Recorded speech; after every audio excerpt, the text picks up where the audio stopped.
Hello and welcome to my YouTube channel. If you're regular here, you know I review many photographic, audio and video related products. If you're new here, well, that's exactly what I do.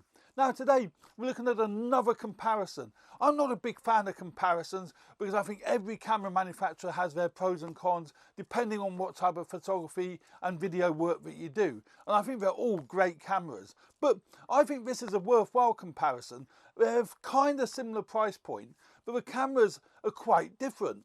And one is 3 years newer than the other, but I still love both of them. And the ones we're looking at is the fairly new Canon R7, EOS R7 that we have here.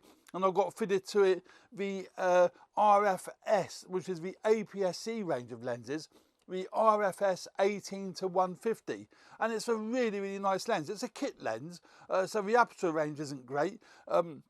But that's the lens I've got fitted to my Canon R7. Very nice professional feel, nice grip. And we're looking at that compared to the rather old, as this came out in 2019, the rather old Sony a6600. And here it is. And I've got fitted to this one, the Tamron 18 to 50. Yeah, it's the 18 to 50 f2.8 lens, and it's a very compact lens for a very compact body. And I love both cameras, and I love both of them for kind of different reasons.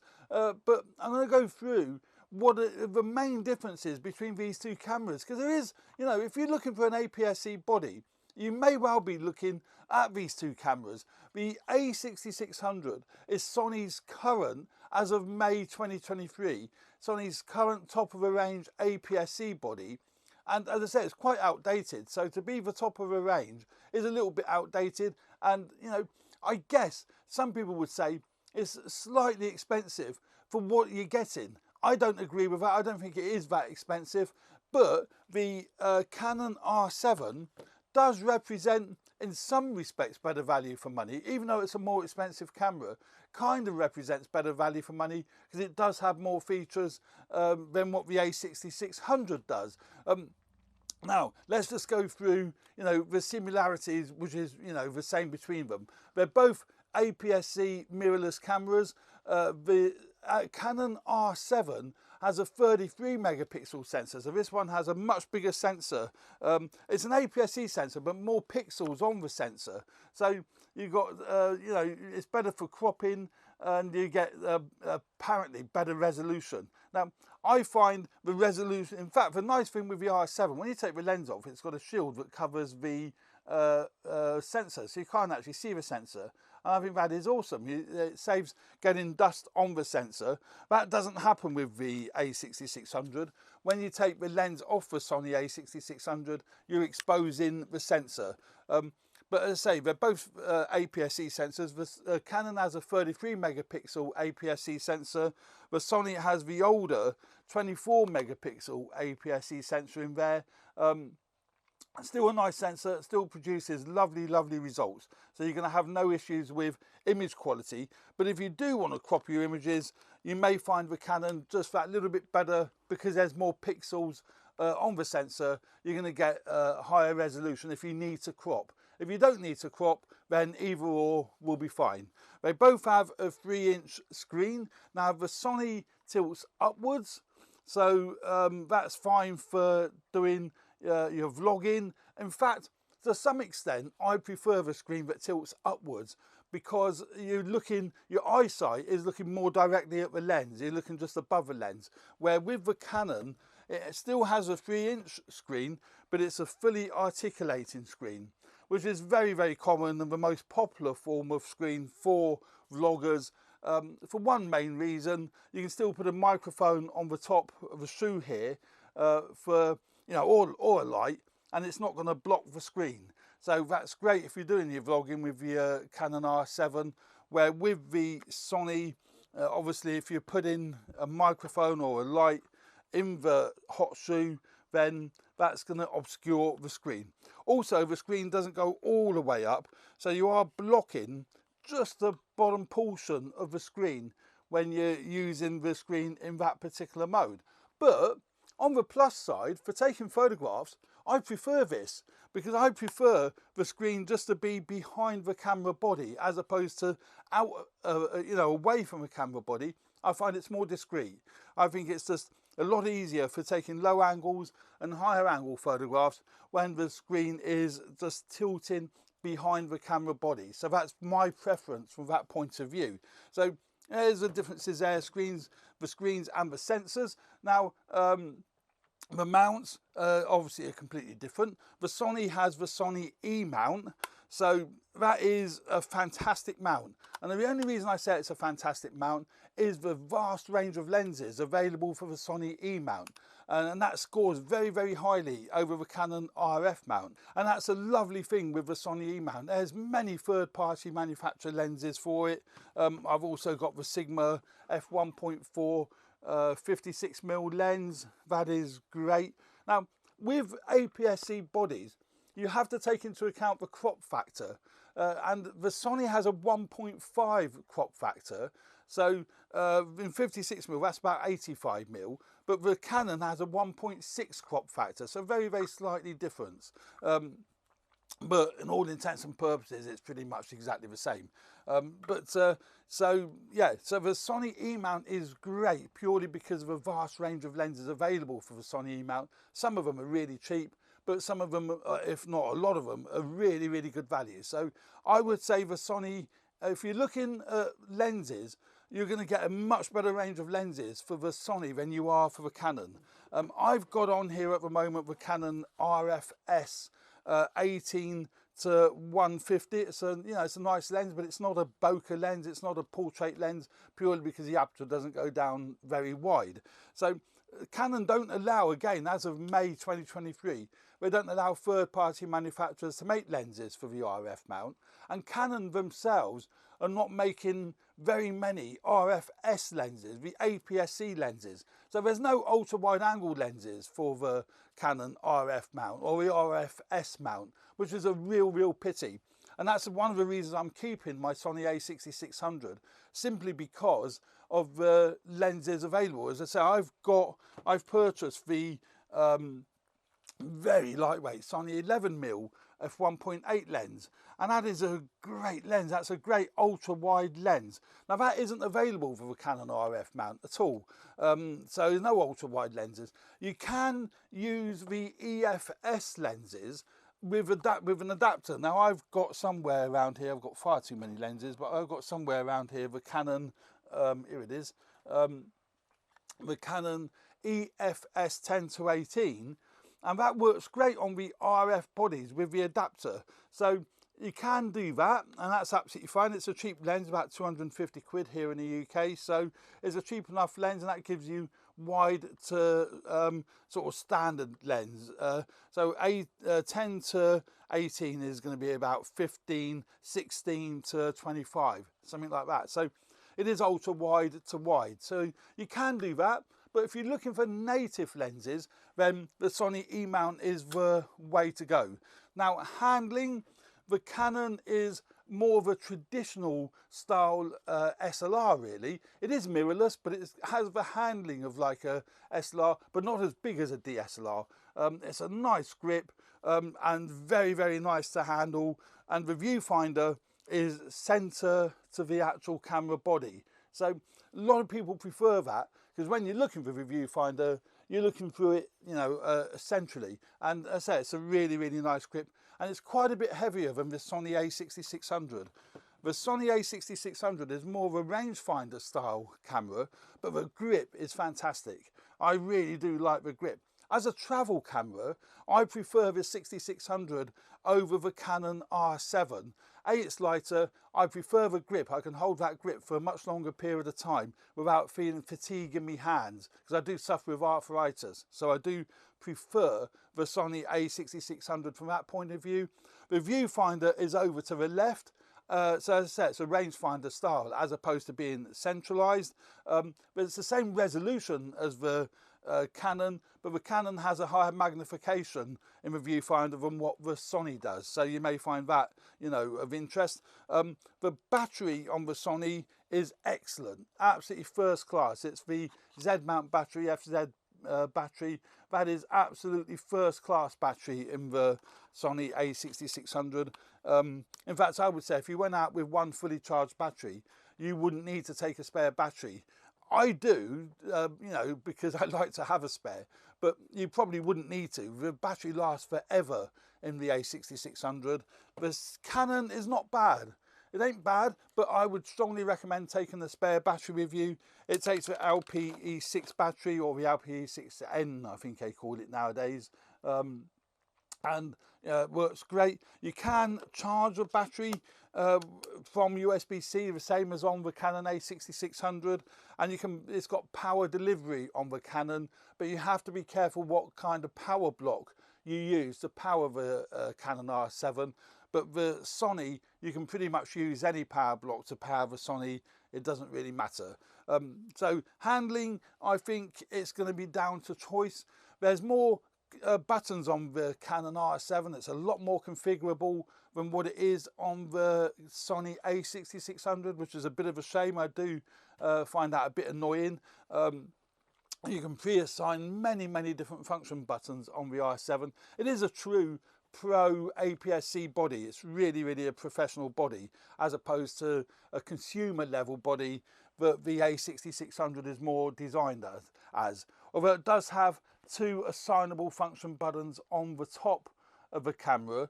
But what is nice about the Canon R7, and one thing I love about the Canon R7, it's got dual dials. So you've got your master control dial on the top there, but it's also got one on the back here.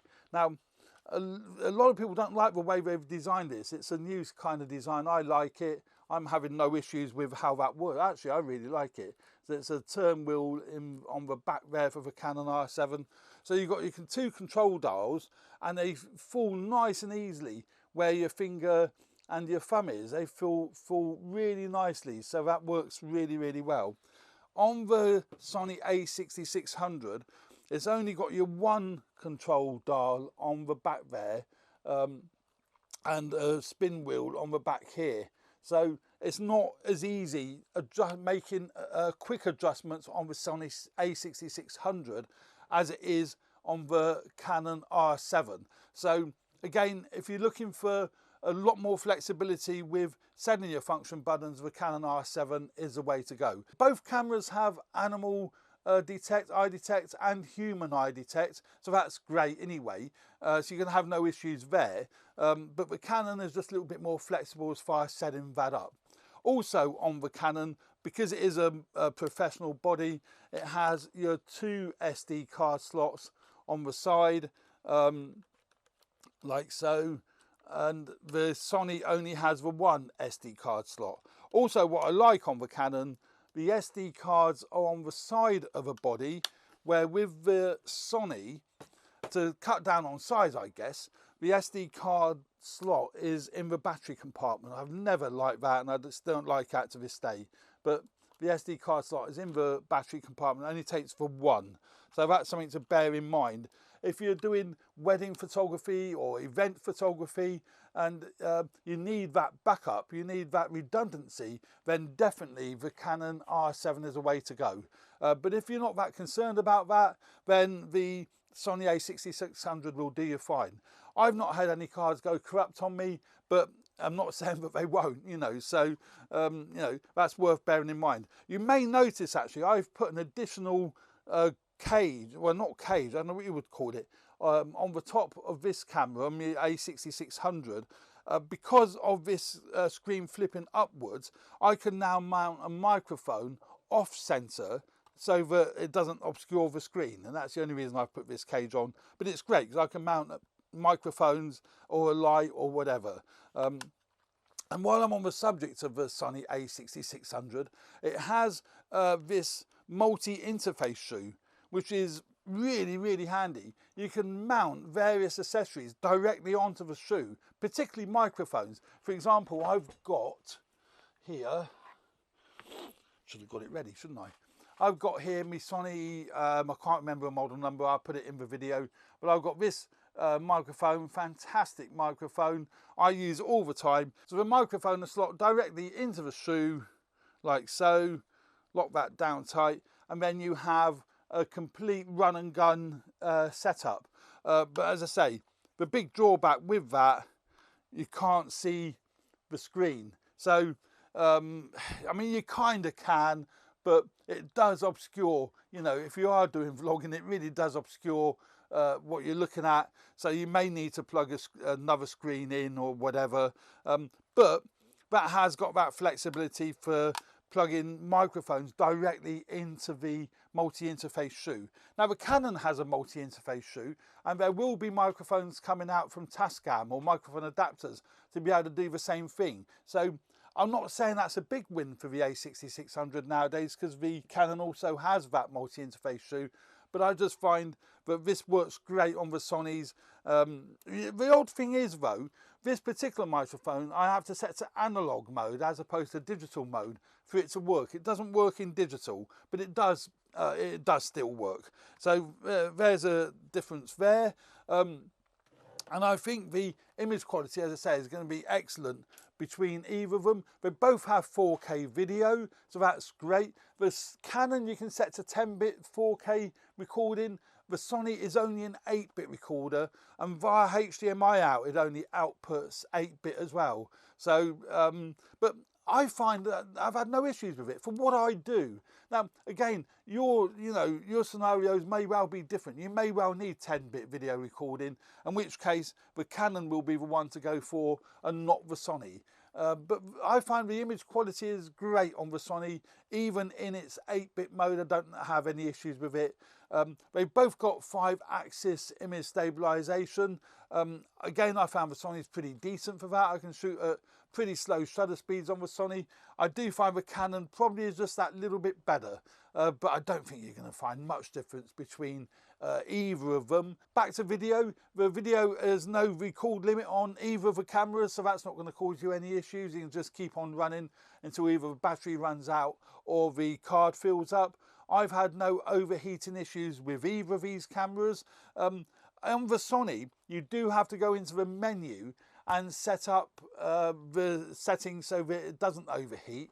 I can't remember what they call it, but there is a setting there to go into, and you turn that on, and that apparently helps to stop it from overheating.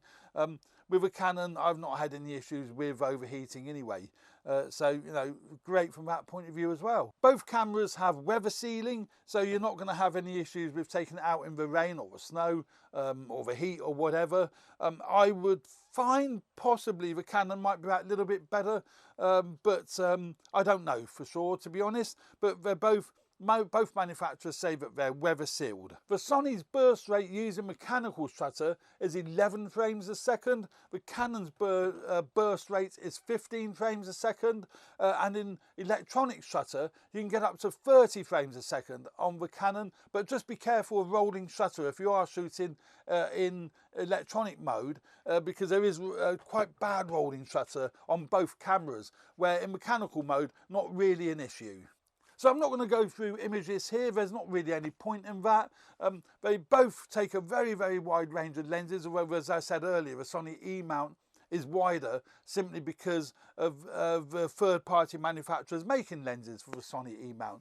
But I'll leave a link in the description below where you can actually access images I've taken on the Canon R7 and the a6600. It'll be my Flickr page. Take a look at them there. Much better than looking at them on my YouTube channel, mainly because of YouTube's compression and how long this video would be if I did do that. So there you go. What do you choose? Which one do you go for? Or do you go for a completely different manufacturer and a completely different model? Maybe a full frame body, because at this price point you can get full frame bodies. For example, the Panasonic S5, the original S5, you can get for around about 1200 with lens, with grips, extra battery, brand new. That's a fantastic price for a fantastic camera, although it hasn't got phase detect autofocus. That's something I didn't mention actually. Both cameras have phase detect autofocus points on them, and the autofocus is brilliant on both cameras. They work in different ways slightly, but you're really not going to have any issues with autofocus,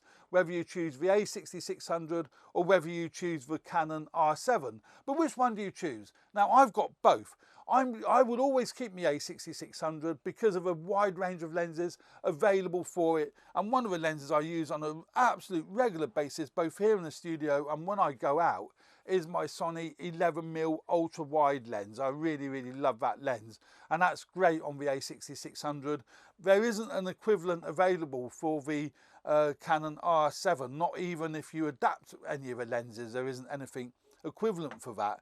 I understand Canon will be bringing out more RFS lenses for the R7, but that's all there is. And the other thing that I love about the a6600 is being able to plug microphones directly into the camera body without having to worry about cables and all that sort of malarkey. So, and I love the grip. The handling of the a6600 when I go out and about is fantastic for me because it's so compact and so lovely to handle. Even though my little finger does fall under the camera body, that doesn't bother me at all. The grip is so big and the battery life is so good on the a6600. So, you know, as almost a point and shoot camera when I go out somewhere, I'm loving the a6600. So that's another reason why I would always keep the a6600. But if I'm doing anything more professional and I know I need backup, then the R7 will go out with me because of the 2 SD card slots. It's got a bigger grip and far more function buttons for setting up the way you want to set it up. So I'm not going to say in this video one is better than the other. It very much depends on your style of photography and your videography, what it is you want to do. But you're going to get fantastic results with either of them. But if you do want to crop, maybe the R7 might be the better one because of its bigger, you know, more pixels on the sensor. So there we go. What a confusing video that has been. But at least I've, you know, been able to explain what the differences are between the two. But I'm really enjoying both cameras, and I shall be keeping both cameras. So there we go. Thanks very much for watching. I hope you found this video useful. Please subscribe to my channel if you haven't already done so. Hit the like button if you like the contents of my videos. Really appreciate that. Now, I probably have missed out, well, not probably, certainly have missed out features on both cameras. If there's anything really important you think I missed out, leave a note in the description, and leave a note in the comment section below. That's what I'm trying to say. Leave a comment in the comment section below. That would be fantastic. So there we go. Thanks very much for watching. Cheers for now. Bye.